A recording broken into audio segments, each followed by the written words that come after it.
quand vous avez vu l'appel à texte, est-ce que vous connaissiez déjà cet univers-là et qu'est-ce qui vous a poussé à y participer? On va continuer avec toi du coup, Ophélie. Oui, alors j'ai toujours été moi fascinée par l'horreur depuis l'enfance, hein, avec les films d'horreur, les romans d'horreur de R.L. Stein. Donc je lisais beaucoup déjà d'histoires d'horreur sur le net. Et c'est vraiment en regardant une vidéo de Feld Up, je crois que j'ai vraiment découvert ce que c'était que les backrooms. J'en avais entendu vaguement parler, mais dans le détail, je ne connaissais pas du tout. Donc suite à ça, au visionnage de sa vidéo, j'ai commencé à faire mes recherches, à me perdre aussi sur le wiki Backrooms qui est immense avec des centaines de pages sur les différentes entités, les différents niveaux. Donc, mais quelques mois plus tard, je suis tombée après sur l'appel à texte et voilà.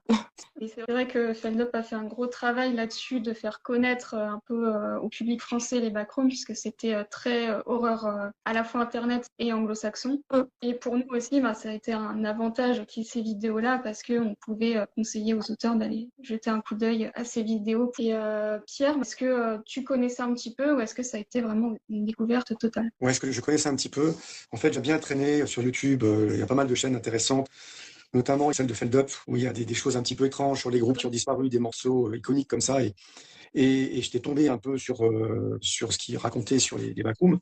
Du coup, j'ai regardé et donc j'ai vu que c'était un certain Ken Pixel, c'est ça, Oui, qui est un jeune artiste qui a fait un premier film. Et je crois savoir que c'est à la base tiré d'une photo un peu étrange qui date de 2003. c'est ça. C'était un ancien magasin dans le Wisconsin aux États-Unis et je crois qu'il est toujours en activité. Tout est parti de là, j'ai l'impression. Et ouais, donc ça m'est vraiment intrigué. C'est toutes ces petites vidéos. Il y avait un côté un petit peu, je trouvais, donc un peu le côté projet Blair Witch, filmé à la première personne comme ça, avec un film VHS un peu dégueulasse. Et moi, j'aime bien tout ce qui est un peu étrange, tout le côté dark web. Et donc, je connaissais un petit peu, mais depuis à peine un an, quoi. Hein.